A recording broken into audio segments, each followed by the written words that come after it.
بسم اللہ الرحمن الرحیم نحمده ونصلی علی رسولہ الکریم اما بعد بسم اللہ الرحمن الرحیم. اس طلبہ آج ہم کنز الدقائق حصہ دوم سبق نمبر 269 شروع کر رہے ہیں. اس سبق میں ہم کتاب الکراہیہ سے باب فی البیع والاحتکار والاجارۃ سے متعلق پڑھیں گے. عزیز طلبہ تو آتے ہیں کتاب کی طرف. سب سے پہلے ہم عبارت پڑھتے ہیں. فصل فی البیع والاحتکار والاجارۃ وغیرها کرہ بیع العذرۃ للسرقین له شراء امۃ زید قال بکر وکلنی زید ببیعها وکرہ لرب الدین اخذ ثمن خمر باعها مسلم لا کافر واحتکار قوت الآدمی والبہیمۃ فی بلد یضر بأہلہ لا غلۃ ضیعته وما جلبہ من بلد آخر. یہ فصل ہے فی البیع والاحتکار والاجارۃ وغیرها.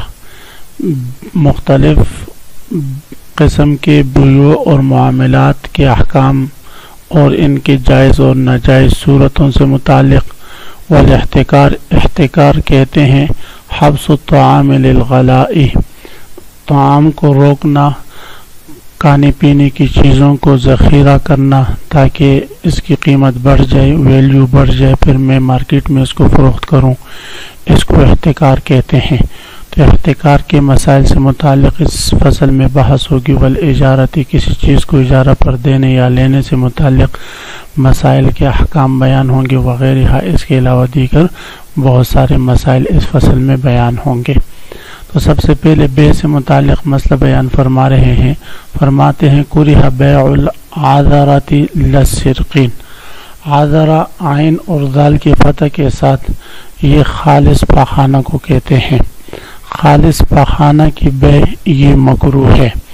امام صاحب رحمہ اللہ تعالیٰ سے ایک روایت ہے کہ اس سے نفع حاصل کرنا یہ جائز ہے، تو پھر اس کی بیع بھی جائز ہوگی.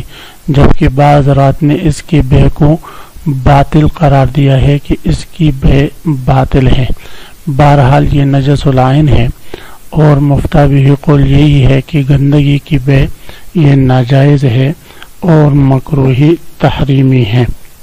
للسرقین، سرقین کہتے ہیں گوبر کو، یعنی انسان کے پخانے کے علاوہ دیگر جتنے بھی جانوروں کے گوبر ہے، لید ہے، یا اس کے علاوہ جو ہے مرغیوں کی بیٹ وغیرہ ہے، ان سب کا حکم وہ یہی ہے کہ ان کا بیع و شراء یہ جائز ہے. اس میں کسی قسم کا حرج نہیں.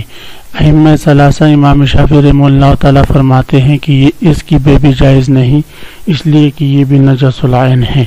لیکن عام طور پر ہمارے معاشرے میں گوبر اور لید وغیرہ سے، اسی طرح بیٹ وغیرہ سے چونکہ مال شمار کیا جاتا ہے، بلکہ آج کل تو یہ بڑے متقوم ہیں، اس لیے کہ یہ زمین میں ڈالے جاتے ہیں اور ذمہ دار اس کی خرید و فروخت میں بڑی دلچسپی بھی لیتے ہیں.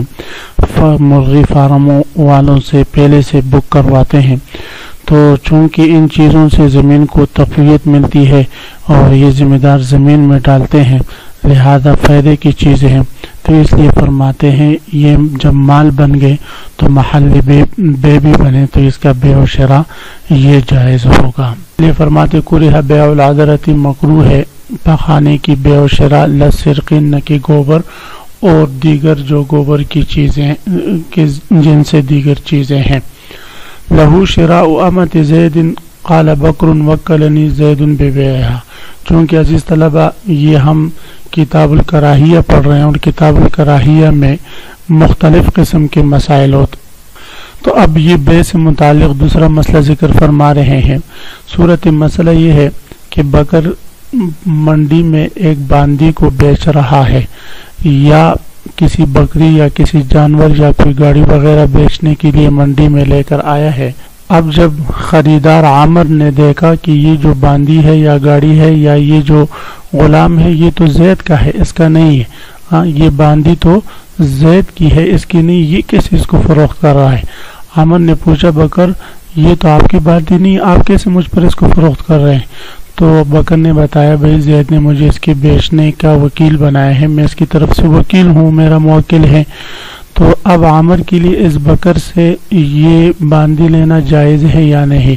تو فرماتے ہیں بکر سے یہ باندھی لینا اس کے لیے جائز ہے بشرطے کہ بکر معتمد آدمی ہو، چونکہ یہ ان کے درمیان معاملہ ہو رہا ہے اور وہ ایک معاملے کی خبر دے رہا ہے کہ مجھے وکیل بنائے ہے، اور معاملات میں ایک آدمی جو عادل اس کا قول قابل قبول ہوتا ہے، بلکہ غیر مسلم کا قول بھی اس میں قابل قبول ہوتا ہے، تو اس لیے فرماتے ہیں بکر کا قول قابل قبول ہوگا۔ جب عامر نے وہ باندھی لے لی بکر سے جو زید کی تھی، تو اب عامر کے لیے اس باندھی سے مباشرت کرنا اور جملہ اپنے حقوق میں اس کو استعمال میں لانا یہ جائز ہوگا۔ لہو شراء امتن، مشتری کے لیے جائز ہے شراء امتن باندھی کا خریدنا، شراء امت زیدن زید کی باندھی کا خریدنا۔ قال بکرن، جس کے بارے میں بکر نے کہا وکلنی زید ببیعہا، اس باندھی کے بیچنے کا مجھے بکر نے وکیل بنایا۔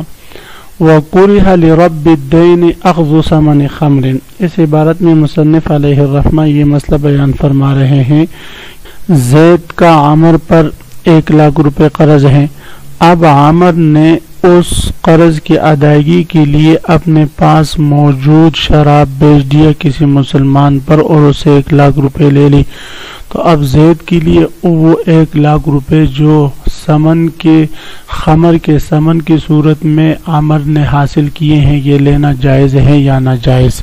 تو فرماتے ہیں چونکہ اس نے مسلمان پر فروخت کیا ہے لہذا زید جو صاحب دین ہے دائن ہے اس کے لیے عامر کے ہاتھ سے یہ 1,00,000 روپے لینا جائز نہیں۔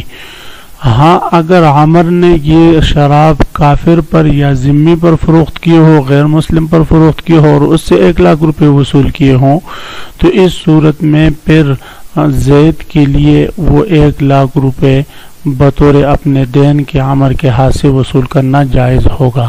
دونوں میں فرق کیا ہے؟ فرق یہ ہے کہ جب اس نے شراب مسلمان پر فروخت کی تو مسلمان تو چونکہ شراب نہیں لے سکتا، اس کے لیے شراب کی خرید اور فروخت یہ جائز نہیں، تو جب اس نے معاملہ مسلمان کے ساتھ کیا تو ان کے درمیان گویا یہ شراب والا معاملہ درست ہی نہیں ہوا، باطل ہوا، لہذا اب اس عامر کے ہاتھ میں جو 1,00,000 روپے ہیں یہ مسلمان کے ہیں، دوسرے کی ملکیت ہیں، دوسرے کی مملوک ہیں، لہذا اب زید کے لیے جائز نہیں ہے کہ اس کے ہاتھ سے دوسرے کی مملوک دوسرے کے پیسے اس کے رضامندی کے بغیر لے لے، جبکہ دوسری صورت میں جب اس نے کافر پر شراب بیچا ہو تو کافر کے ساتھ شراب کا معاملہ اس کا درست ہوا، لہذا کافر سے جو اس نے ثمن وصول کیے ہیں وہ اس کی ملکیت شمار ہوں گے، لہذا اب صاحب دین اس کے ہاتھ سے وہ ثمن وصول کر سکتا ہے اپنے دین کے مد میں۔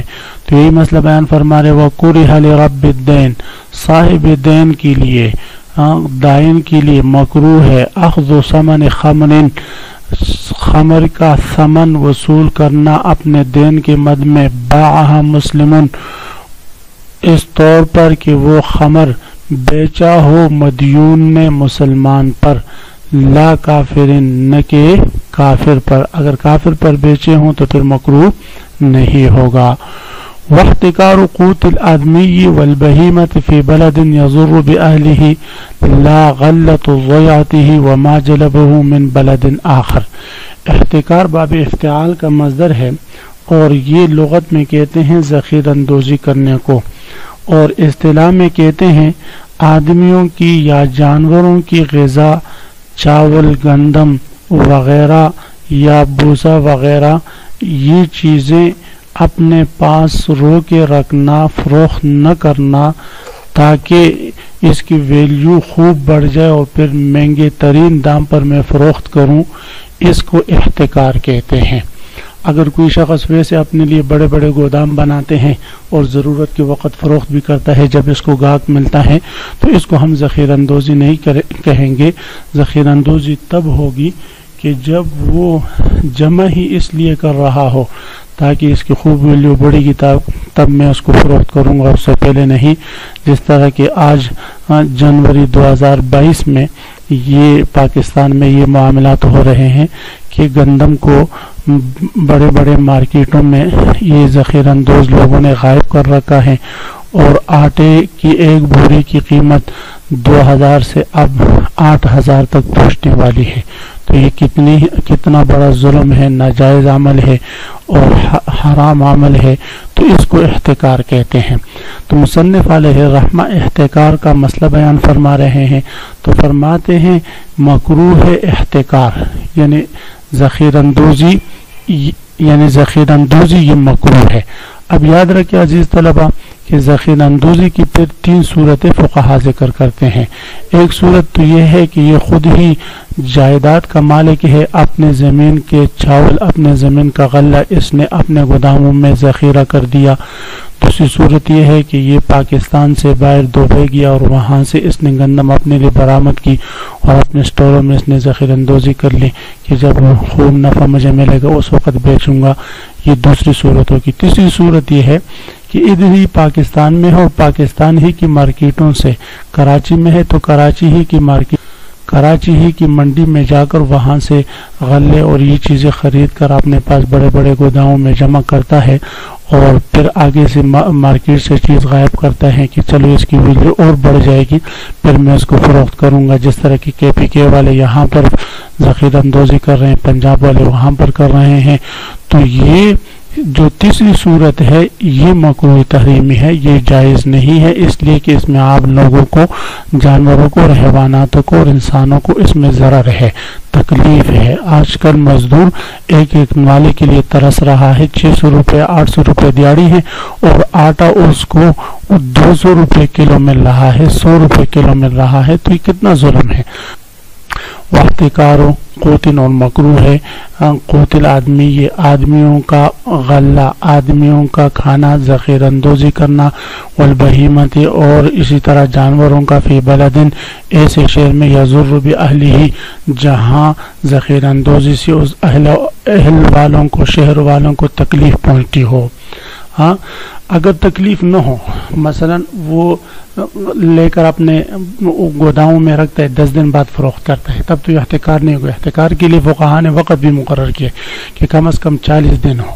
لیکن مفتابی قول یہ ہے کہ 40 دن کے ساتھ بھی متعین نہیں ہے. کچھ ہی دنوں کے لیے اگر وہ ذخیرہ اندوزی کرے اور کچھ ہی دنوں میں مسلمانوں کو تکلیف ہو تو مدار تکلیف ہے، پھر جائز نہیں ہوگا. وہ 6 مہینوں کے لیے ذخیرہ اندوزی کرتے لیکن مسلمانوں کو اس سے تکلیف نہیں، پھر کوئی حرج نہیں. لا غلۃ زیاتی ہے. دوسری صورت اپنی زمین کے غلہ ذخیرہ اندوزی کرنا مکروہ نہیں ہے.